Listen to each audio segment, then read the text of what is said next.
Hello friend, welcome to my YouTube channel technical question hub. मैं हूं आलोक रंजन और मैं लेकर आया हूं टरबाइन से रिलेटेड इंटरव्यू में पूछे जाने वाले जो क्वेश्चनों की जो सीरीज है उसे। इससे पहले दोस्तों मैंने अपने यूट्यूब चैनल पे पंप से रिलेटेड 100 क्वेश्चन टोटल थे, जिसमें से 53 मैंने सॉल्व कर दिए। वाल्व पे मैंने क्वेश्चन 50 बनाए थे, जिसमें से हमने 30 क्वेश्चन वाल्व के सॉल्व कर दिए हैं।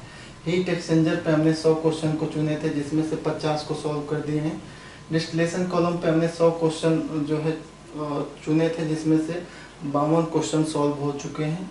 इजेक्टर से 30 क्वेश्चन हमने आपको दिए थे और उसमें से 5 क्वेश्चन जो है सॉल्व कर दिए हैं। कंप्रेसर से 100 क्वेश्चन हमने अपलोड किए हैं, जिनमें से 5 क्वेश्चन सॉल्व कर दिए हैं। डीएम प्लांट के 25 क्वेश्चन ऑलरेडी अपलोड है, उनमें से कुछ एक भी सॉल्व नहीं है। आरओ प्लांट से 25 क्वेश्चन हमने जो है अपलोड किए हैं, लेकिन वो भी सॉल्व नहीं।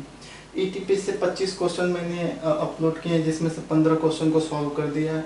यूरिया प्लांट से 150 क्वेश्चन हमने अपलोड किए थे, जिसमें से 50 क्वेश्चन लगभग सॉल्व हो चुके हैं।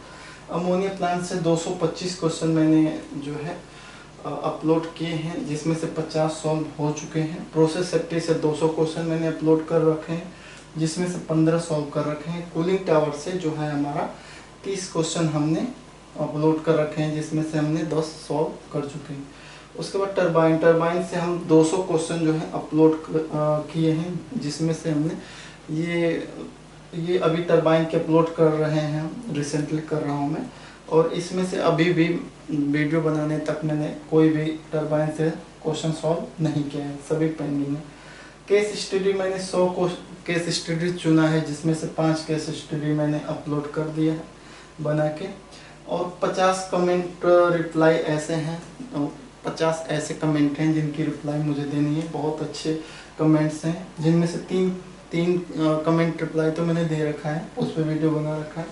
बाकी और ऐसे 50 कमेंट हैं जिसको मैं अपने उसमें रखा हूँ और उसका रिप्लाई मैं जल्द ही दूंगा। इसके अलावा कुछ हाईलाइट क्वेश्चन, जैसे एनएम क्यूब को एसएम क्यूब में कैसे चेंज करते हैं, केजी पर सेंटीमीटर स्क्वायर कहाँ से है, स्टीम की लाइन जो है यू बेंड की क्यों होती है, ऐसे बहुत इंटरेस्टेड जो क्वेश्चन हैं उनको मैं ऑलरेडी अपलोड कर चुका हूँ। तो अगर आप ये सब नहीं देखे हो तो आप मेरे YouTube चैनल पर सर्च करके ये सारी चीज़ें देख सकते हो, सारे क्वेश्चनों को देख सकते हो। बहुत ही इम्पोर्टेंट क्वेश्चन है जो इंटरव्यू में पूछे जाते हैं।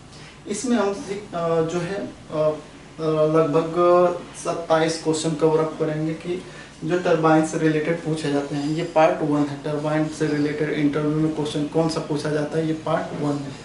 तो चलिए देखते हैं क्या है। सबसे पहले टरबाइन से जो क्वेश्चन पूछा जाता है कि what is turbine, purpose of turbine, turbine क्या है और इसका पर्पस क्या है, क्यों हम टरबाइन का यूज करते हैं। तो इसका भी आंसर मैं दूंगा दोस्तों। ये अभी क्वेश्चन की सीरीज बना रहा हूँ, इसके बाद इसका आंसर दूंगा। तो उसमें मैं बताऊंगा कि टरबाइन जो है मूविंग किसी भी इक्विपमेंट की, चाहे वो कंप्रेसर हो, चाहे वो फैन हो, चाहे वो ब्लोअर हो, चाहे वो पंप हो, ये जितने भी हैं सब इनके जो है प्राइमरी मूवर है। अगर आप पंप की शाफ्ट को टरबाइन के शाफ्ट से जो है कपल कर दोगे तो वो पंप को रोटेट कराएगी, या अगर आप जो है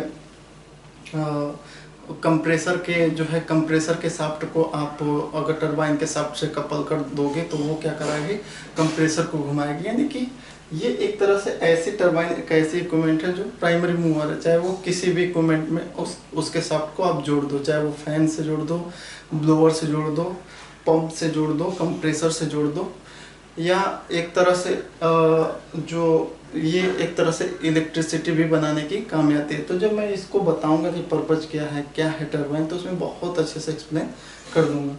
तो पहला तो क्वेश्चन ये रहेगा। उसके बाद टाइप ऑफ टरबाइन, टरबाइन के टाइप्स कितने हैं वो सारे पूछे जाते हैं। उसके बाद सिलेक्शन ऑफ टरबाइन, जैसे आपके पास ढेर सारी टरबाइन के क्लासिफिकेशन है, तो कौन सी टरबाइन कब यूज करना है उसकी सिलेक्शन कैसे करोगे वो पूछा जाता है। स्टार्टअप ऑफ टरबाइन, टरबाइन को कैसे स्टार्ट करते हैं। शटडाउन ऑफ टरबाइन, टरबाइन को कैसे बंद करते हैं। और ये दोनों क्वेश्चन में जो है स्टीम टरबाइन को लेके चलूँगा। स्टीम टरबाइन के स्टार्टअप और शटडाउन, या गैस टरबाइन का स्टार्टअप या गैस टरबाइन का शटडाउन, वो भी मैं बताऊँगा। उसके बाद हाउ टू हैंड ओवर और steam turbine for maintenance purpose के लिए आप स्टीम टरबाइन को कैसे हैंड ओवर करोगे। उसका process flow diagram of steam turbine का जो प्रोसेस फ्लो डायग्राम, सभी डायग्राम, चाहे वो ल्यू बॉयल सर्किट डायग्राम हो, चाहे वो स्टीम नेटवर्क का डायग्राम हो, चाहे वो कूलिंग वाटर का डायग्राम हो, वो या टरबाइन का खुद जो है general bearing, thrust bearing, balancing drum वगैरह, वो सारी चीज़ें जो है इसका जो है प्रोसेस फ्लो डायग्राम जो है मैं बताऊंगा आपको।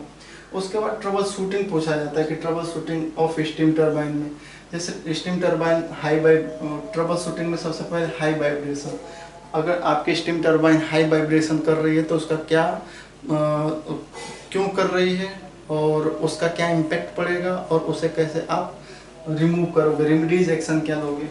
तो हाई वाइब्रेशन हो गया, पुअर परफॉर्मेंस हो गया, ट्रबल शूटिंग जो है पुअर परफॉर्मेंस, आपकी स्टीम टरबाइन पुअर परफॉर्मेंस कर रही है तो उसका क्या कॉज है, उसका क्या इम्पैक्ट होगा और क्या उसका रेमेडीज एक्शन होगा। उसके बाद हाई बेयरिंग टेम्परेचर हाई है तो उसका क्या कॉज है, उसका क्या इम्पैक्ट आएगा और उसका रेमेडीज एक्शन क्या है। हाई नॉइस, एक्सेसिव नॉइस यानी कि नॉइस हाई ज़्यादा आ रही है तो उसका कॉज क्या है, उसका इम्पैक्ट क्या पड़ेगा हमारे स्टीम टरबाइन पे और उसका रेमेडीज एक्शन क्या है। उसके बाद हाई एक्सेल डिस्प्लेसमेंट, अगर एक्सेल डिस्प्लेसमेंट ज़्यादा हो रहा है तो आप उसका कॉज क्या है, उसका इम्पैक्ट क्या आएगा और उसका रेमेडीज एक्शन क्या लेंगे हम। उसके बाद गियर टू ब्रेकेज, आप जानते हो कि टरबाइन में कोई भी गियर बॉक्स होता है, टरबाइन जो सॉफ्ट को जो है टरबाइन के सॉफ्ट को या उस इक्विपमेंट के सॉफ्ट को दोनों को कपल करता है, मतलब जहाँ कपल होता है तो वहाँ भी हमारा जो है गियर बॉक्स होता है। तो गियर बॉक्स का अगर टूथ जो है टूट जा रहा है, ब्रेकेज हो जा रहा है तो उसका क्या रीजन है। उसके बाद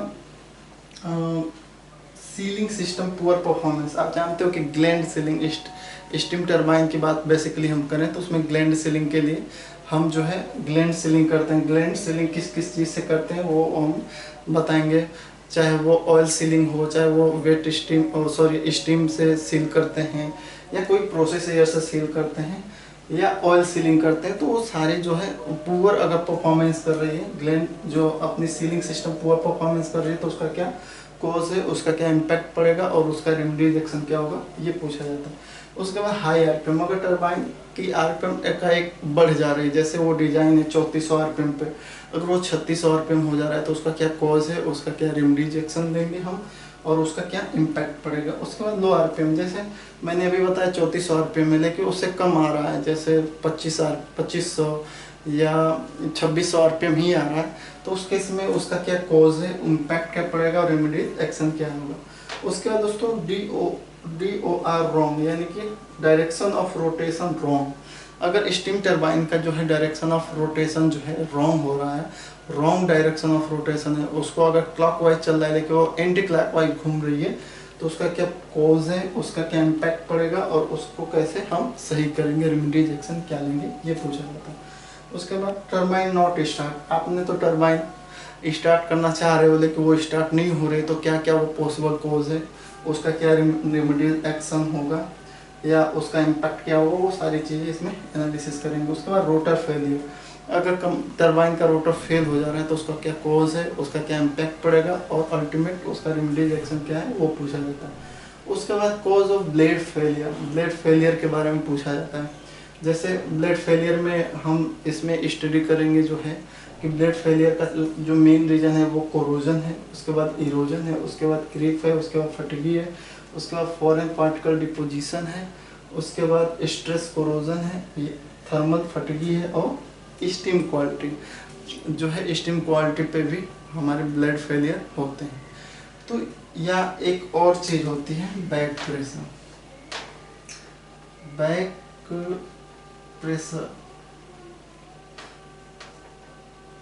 बैक प्रेशर जनरेशन, अगर बैक प्रेशर जनरेट हो रहा है तो भी आपका ब्लेड फेलियर हो सकता है। तो ये सारी चीज़ें हैं जो है पहले पार्ट में मैं आपको ये क्वेश्चन बताया हूँ और ऐसे मैं अभी क्वेश्चनों की सीरीज बना रहा हूँ, उसके बाद इन सब के आंसर दूंगा। इसमें से दोस्तों आपको करना क्या है कि आपको जो क्वेश्चन न समझ में आए कि ये क्वेश्चन इम्पोर्टेंट है और सर इसका आंसर हमें चाहिए, कि देखो दोस्तों यहाँ पे क्या है कि यहाँ पे लगभग ये 28 क्वेश्चन है। 28 क्वेश्चन को अगर मैं बनाऊंगा एक एक करके तो बहुत टाइम लगेगा। तो इसलिए कुछ तैयारी आप कर लो और जो ना आए तो उसको कमेंट बॉक्स में लिख लो, उसको मैं पहले उस क्वेश्चन का आंसर मैं पहले दे दूँगा। क्योंकि इतने सारे हैं, ये तो धीरे धीरे मैं बनाता ही रहूँगा। जैसे पहले सब कुछ मैंने क्वेश्चन डाल रखे थे और धीरे धीरे उसको सॉल्व कर रहा हूँ, तो वैसे इसको भी मैं सॉल्व कर दूंगा। लेकिन आपको जो इम्पोर्टेंट लगे वो क्वेश्चन कमेंट बॉक्स में लिखिए, उसको मैं पहले उसका आंसर दूंगा। Thanks for watching. जय हिंद दोस्तों।